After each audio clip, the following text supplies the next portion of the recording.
The following is a Hoop Ball presentation.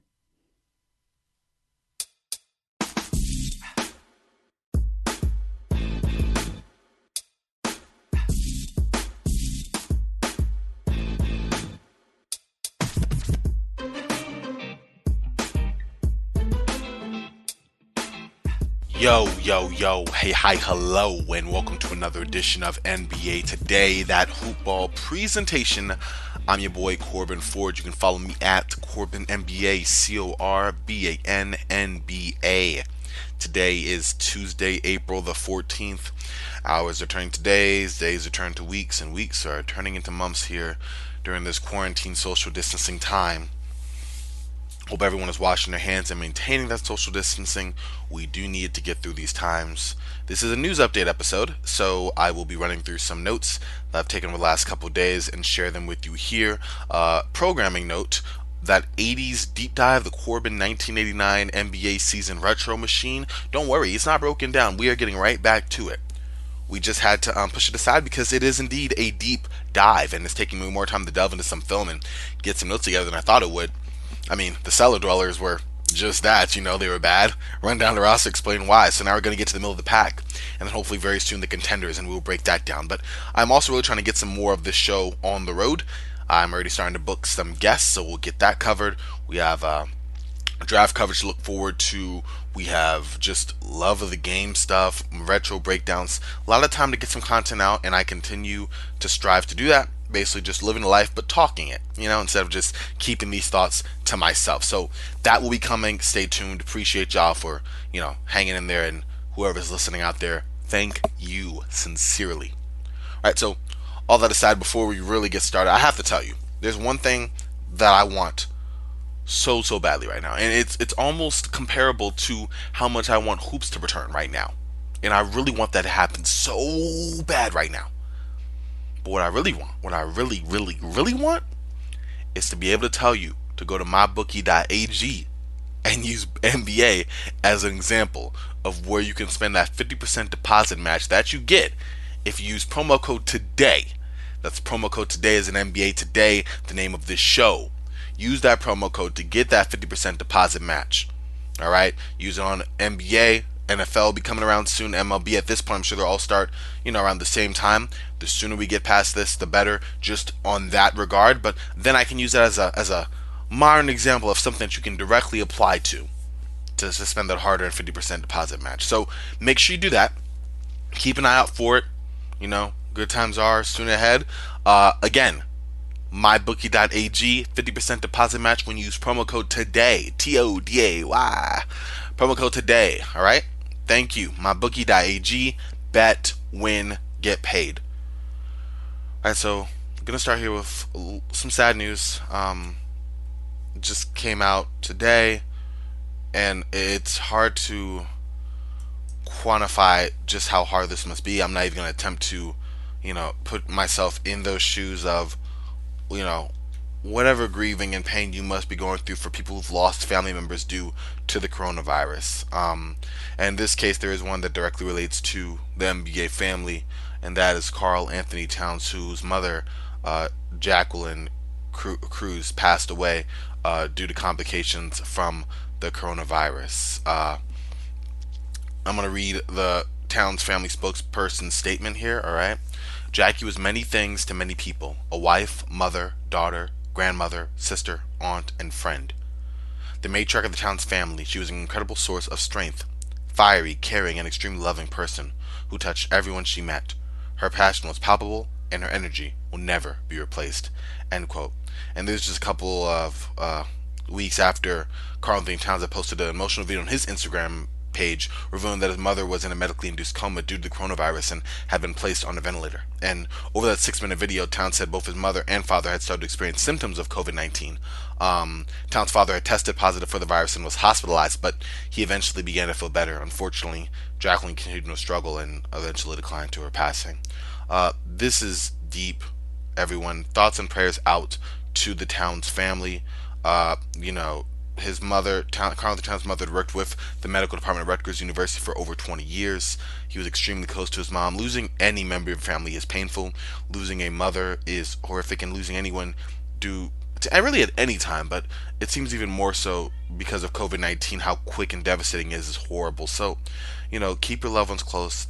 Thoughts and prayers out to Karl Anthony Towns and his family, and let's do our part by keeping our hands clean and maintain the social distancing to stem the curve here, and hope that more sad news like this will become seriously the rarity and not the norm here, because this is tragic news coming from the Town family. Jacqueline Cruz Towns passed away due to complications of COVID-19. We'll be right back. I'm just going to take a minute here. So in this layoff, we've had a real lack of NBA content, obviously, because the social distancing has made that pretty much the norm here. So, many people have found different ways to cope with it. I know I myself have been watching a lot of classic NBA games. In fact, the NBA, like the official channel, if you go on YouTube or Twitter or I think Instagram, positive YouTube and Twitter, have NBA Together Live, where they basically air a classic game every night. In fact, as I'm recording this right now, I'm watching a classic game from 2008 between Chris Paul and the Hornets against Steve Nash and the Phoenix Suns, where Chris Paul went off for 42 points in a double overtime thriller. Really exciting stuff. And I'm not even playing. I really genuinely love this stuff. But I could watch classic NBA games forever. Okay, maybe not forever. I would prefer, a couple of modern day classics now and then. But I'm just saying that's how much I love classic NBA basketball. However, what the NBA has done is partnered with ESPN and NBA 2K and others to continue to provide content during these times for those of us who want to watch, current content, current programming. I can't even say it's basketball because they're not playing basketball. But we had two events happen the past 2 weeks that have been interesting. One was the NBA 2K tournament. That was basically a collection of NBA players who played the NBA 2K20, the current iteration of the NBA 2K video game franchise, together in a tournament where they played one versus the other until you finally go down to the champion, and the winner would get a cash prize that would actually go in the form of a donation to a charity of their choice to help fight the COVID-19 breakout and help with that. So that was a good cause, and honestly, that was really the best part about it, in my opinion, because it wasn't super great. It just wasn't, for real. You had Pat Beverly, you had Montrezl Harrell, you had Zach LaVine, DeAndre Ayton, Devin Booker, Trae Young, Kevin Durant, Derrick Jones Jr., Andre Drummond, DeMarcus Cousins, all these NBA players playing in this tournament against each other, playing 2K. And honestly, here's the thing: the game itself is such that I have real issues with 2K. I love the classic NBA 2Ks. In fact, I walk around with a little handheld PSP Go that has downloaded my two favorite iterations of 2K, but has four of them: 2K10, 11, 12, and 13. Just something to kind of pop out, play every once in a while, get my basketball fix in on a portable little platform in that way. Boom, it's fun. But I have not been a fan of NBA 2K since 2K16, I want to say. And the reason why is because I have hated the gradual inclusion of microtransactions to the point that I feel it's permeated the gameplay to a massive degree. With their rush to make me spend more money after I spend $60 for the game. I'm not here to rag on 2K. It is what it is. I let that out because it's part of my natural feelings for it. But the problem is also, because of the way that the gameplay is, it's a little weird. And it was put on display here when it was being played with NBA players who know their personnel and know the personnel they're playing with and against more than any of us would, because they're the ones actually on the court with them. So it's troubling when you see, Pat Beverly play with the Bucks and Brook Lopez is running the break like a guard, or part of that's the video game reality. It makes sense, but that's a thing. Or if, let's say, DeAndre Ayton is using the Clippers and they're going down the court and Montrezl Harrell for no reason decides to spot up at the 3-point line. Now, I'm not getting the player. DeAndre Ayton wasn't in charge of the Clippers, but this actually happened. And even the player at the helm was like, Montrezl Harrell would never shoot a three. What are you talking about? It's kind of off. And some of it, yes, is a video game, but NBA 2K is the only simulation, I would say the best, but it's also the only NBA simulation that's on the market video game wise. So you would hope to have some of that realism, and there was countless live action, like watching it live, displays of that not being the case. So that didn't make for great content. Also, the lack of a host made it weird, because unless you were an engaging personality, speaking of the players at the helm playing the game, you weren't getting a lot of conversation. Mostly was some slight trash talking. You had each player do the obligatory, what have you been up to? How have you been training? Have you been working out? That sort of lingo, that sort of line. And then that was pretty much it as far as those conversations were concerned. So it's a lot of silence, a lot of toggling, a lot of random come ons, and what you would get when you're playing a video game. And that's the thing. People play video games for a living or on Twitch, streaming, on YouTube, whatever. They're entertainers. So they have a way of being able to engage with the audience. NBA players are not doing that. They're NBA players who game. The most entertaining player to me was Pat Beverly, who went off with this classic rant that really felt like the personification of playing Pat Beverly, but just behind the sticks, if you will, of the video game controller. When he got a 10-point lead over,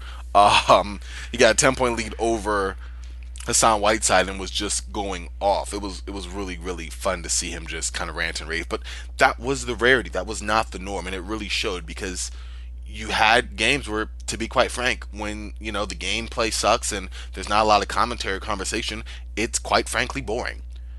DeMarcus Cousins got blown out by Andre Drummond in a game by 51 points. And between the lack of conversation, the horrible gameplay, and the one-sidedness of it all, I felt like I was watching, I don't know, I don't want to say anything horrific in the time of horrific events here, but it just was horrible. Okay, it was just horrible. And it just wasn't great. And that's kind of my verdict on it. E for effort, but it was definitely not E for everyone. That being said, the NBA decided to learn from their mistakes or try something different, and they partnered up. ESPN, or they didn't partner up, they've been working with ESPN here, to put on a nationally televised horse competition, again, in an effort to provide content during this pandemic. So after Devin Booker, who ultimately won the NBA 2K Players Tournament, it actually came down real quick to a finals between Devin Booker and DeAndre Ayton, of course, Suns teammates, who played against each other. And Devin Booker called it when he said that it would ultimately be him and DeAndre Ayton at the finish for this championship. So that was great. But moving on from that, the league organized an 8-player horse competition featuring some of the game's brightest stars from a list of current players, WNBA players, and former players. And the rules were pretty clear. Coin toss was determined to find out who shot first, and dunking wasn't allowed. So too bad for Zach LaVine, who participated in this one. Whichever player couldn't match a shot 5 times and accumulate the letters HORSE was out from the single elimination tournament. The games were filmed at home locations, obviously to accommodate those social distancing measures. And State Farm is donating more than $200,000 to charities involved in relief efforts on behalf of the participants. So you had first round matchups: Trae Young versus Chauncey Billups, Tamika Catchings versus Mike Conley. Of course, Tamika Catchings, part of that great 2020 Hall of Fame class. Zach LaVine versus Paul Pierce, and Chris Paul versus Ali Quigley.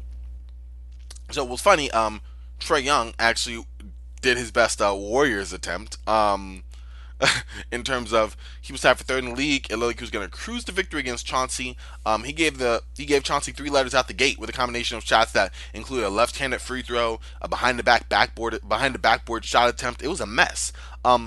However, Chauncey wasn't going to back down. It wasn't going to happen like that. He came back, tying the score with the banked 3 from the top of the 3, and then taking a lead with a one-handed underhand free throw. Missed a big shot in the clutch. Dug back in his bag, bro. Ladies and gentlemen, he went back in his bag, eliminate Young with another bank triple from the top of the key. Conley represented one of the current players with a pretty easy win over Tamika Catchings, which wasn't exactly fair because he was playing in a gym that would put a lot of us to shame, while Tamika was playing in her backyard in windy Indianapolis, where it looked windy and Tamika was constantly rubbing her hands, so you would also surmise that it was chilly as well. But he unleashed a barrage of corner threes and offhanded shots, and the dude can play with both hands, so that was doubly unfair to really clinch that victory. His most impressive shot was a offhand behind the backboard layup that just went straight in the basket. It was amazing. I was like, what in the world? And Catchings did exactly what I probably would have done, with just missing that pretty badly, because who does that, At least Catchings gave Conley a letter. Paul Pierce did not hold up at all with Zach LaVine. But Zach LaVine was being cute with it, because Zach LaVine can dunk, that's fine, but he still uses athleticism to do weird tricks that Paul Pierce probably couldn't have done in his prime, much less. Okay, I don't want to bag on Paul Pierce. Probably in his prime he could have done that, but he is so far removed from that. It is crazy, and there was no way he was doing it now. One of them was this reverse layup where he had to slap the glass with one hand and reverse the ball into the basket with the other, and Paul Pierce just like threw the ball off the bottom of the backboard trying to do that same shot. So he just got swept. And then just to end it, he actually drilled a shot from out of bounds that gave Pierce the final letter. So that was a mess. And then Quigley basically did to Chris Paul what Zach LaVine did to Paul Pierce. Built a quick 4-1 lead, banked one from sitting on the floor. Chris Paul busted out some trick shots to stay alive. He had a one-leg turnaround attempt. He hit one from the backboard, and he also had a one-handed, one-legged free throw. But Quigley made a behind-the-backboard shot, and then a free throw, and then eliminated with a banked free throw of her own to really close the deal on Chris Paul. So now the semifinals and the finals will both air on Thursday starting at 9. I'm not going to lie. After giving the recap, I mean, it might sound more exciting than it was. It really wasn't all that exciting to me. Clearly, Chris Paul versus Allie Quigley was the best matchup of the whole event so far. Tamika Catchings and Mike Conley was quick. Zach LaVine and Paul Pierce was mercifully quick. Trae Young and Chauncey Billups had some buzz, mostly on the Chauncey Billups comeback. Mr. Big Shot not letting it go, but overall the camera quality was different, which you understand because these guys and gals are not camera people. You know what I mean? So you're having people install camera work. You're getting yourself set up. It can be blurry. We get that. Only so many shots I guess you can make, or attempt. And also, if you really think about this, horse competition used to be a part of All-Star Weekend, and it got off. So it got removed. So if it got removed from All-Star Weekend, when you could control everything from the production atmosphere to the quality as far as, the same uniform rim and everything, and do all of that, and it couldn't make the cut there, there's probably a reason why. I don't think I have to stress too hard to figure out why that wasn't the case. But again, I don't fault the NBA for doing this, to put out content during a time when, people are sitting around at home looking for an escape from what they're at right now. This is what people want, so there's no fault in that, there's no argument in that, there's no problem with that. It's just not very good. You got to call it like you see it. So that being said, one thing I am very, very excited for is the Chicago Bulls documentary, The Last Dance. We've been waiting for this for a while now. Remember, it was going to be June, and then it was pushed up to April, and now we are finally at the spot where this Sunday, April 19th, we are going to see it, and I cannot wait. Again, being an historical NBA buff, not really remembering, I wasn't even 5. Wasn't even 4. Okay, I'm not going to tell what I was, but I wasn't around enough to understand what was going on back then. But to know as I got older, the dissolving of this dynasty and all these factors that came into it is one thing. Reading all the books in the world, watching the games is one thing. But to be behind the scenes, to have that look in, yeah, you hook it in my veins. That's all I'm saying right now. Please, give it to me. Sunday can't come soon enough. It really can't come soon enough. So I'm excited. That'll be some content that is welcome. Until then, I have no problem watching retro NBA games and playing my little basketball GM simulation to get my hoops fixed. All right, other piece of news. According to Brian Windhorst, he appeared on SportsCenter, and he reported that the NBA is looking at a 25-day window to return amid the coronavirus pandemic. So if the NBA returns during this 2019-2020 season, there will reportedly be a 25-day window for players and teams to prepare. Because obviously, there's a lot of players who don't have gyms or courts in their homes or in immediate areas to get to. Jason Tatum was saying they didn't have a hoop in his residence because, Boston is rainy. It's not always the best weather to play outside. So a lot of these guys haven't really touched the ball since their last game or around their last game, which doesn't make for a great product if you were to roll them out and say, okay, by the way, the season's back. Oh, wait, also, we're about to go to the playoffs where it's the highest stakes. So let's snap back into it. That's not how it works, obviously. So the league is looking at a 25-day return to basketball window. That would feature 11 days for individual workouts with social distancing measures in place, and then 14 days for team training camps before return to actual games. It's been a while. Think about it. It's the 13th, as I'm recording, of April. The league's been suspended since March the 11th. So that is crazy. And with a reminder that on April 6th, Adam Silver discussed a return to play with Ernie Johnson of TNT and said there will not be a decision made on whether the season will continue until at least May. And he also said he was unsure if teams would jump straight to the playoffs or if the league would finish the remainder of the regular season, and stressed that there aren't any definitive answers at this point as the pandemic plays itself out. So, Windhorst had already reported the NBA is angling to set up a deal that enables them to shut the season down. They're planning all angles right now. They're not sure. They don't want to be overly pessimistic, but they want to prepare for all possibilities. Obviously, there's a lot of money on the line for players, for coaches, for owners, a lot of revenue to be made or to be lost in all of this. So I'm sure the ideal point for everyone across the board is to continue the season and to keep it going. However, realistically speaking, you have to take into account the fact that, yes, that may not indeed be a possibility. All they can do is wait to play itself out. But this is important because the season's fate's hanging in the balance, and it does give teams that extra 25 days to prepare for an eventual return if such a return happens. All right, so that was really the news for just the last couple of days. I guess one more quick note: there was a lot of drama over Donovan Mitchell and Rudy Gobert over their relationship being beyond repair after Rudy Gobert with the coronavirus issue, and him and Donovan Mitchell getting it on the Utah Jazz, and just the way that he seemed to kind of have a lackadaisical reaction to the importance of it, and therefore everything that followed after that would understandably cause some strain between the two. However, Rudy Gobert went on Instagram Live or had an interview with Taylor Rooks and basically said that is not the case, that they did have, some rough days, but they worked past it, that they have a bigger goal in mind, and that they're continuing to move forward. So that is squashed. If you are a Bulls fan, you can rejoice because Gar Forman has been fired. Yes, Gar Forman is no more for the Chicago Bulls. He had been with them for 22 years with the organization, had mixed results. He'd been with them in various capacities. Since 1998, he took over as the Bulls GM in 2009. However, the bottom fell out. The franchise went 27-55 in 2018, and they went 22-60 last year. And then this year they were 22-43 before the epidemic. Chicago released a statement on the move on the same day to announce that Arturas Karnisovas would be the team's new executive vice president of basketball operations, and that was pretty much it for him. So that's kind of what it is for Mr. Foreman.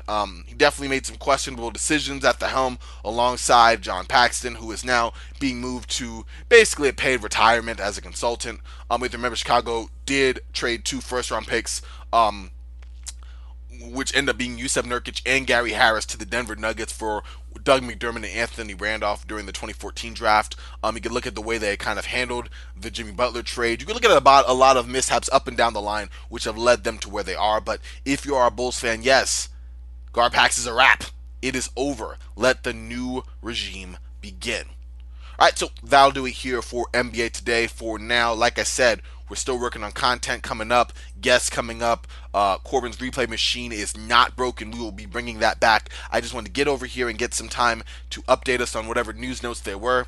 Again, stay safe, everyone. Please wash your hands, maintain social distancing.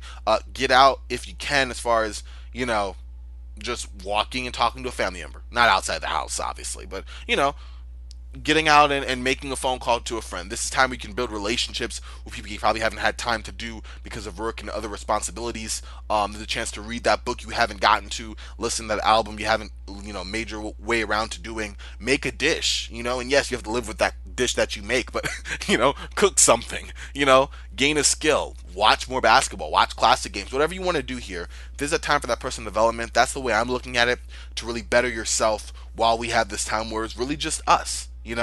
And by doing this and really working on ourselves, not only do we help ourselves internally, but we're helping to stay out from, contact with other people, which will prevent this virus from spreading and more people becoming sick and more lives being lost. And at the end of this, the most important thing, bigger than the NBA, bigger than any of this. And with that, hopefully we'll be able to get to a point where we can talk, basketball again and games and the stuff that we love, the stuff that we have a passion for, and I am eagerly anticipating that day. So until then, stay safe, take care. I will talk to y'all later.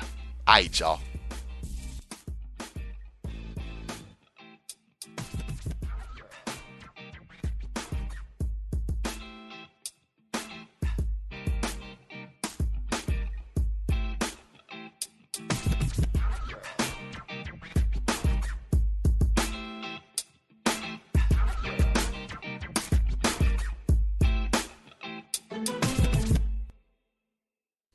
This has been a Hoop Ball presentation.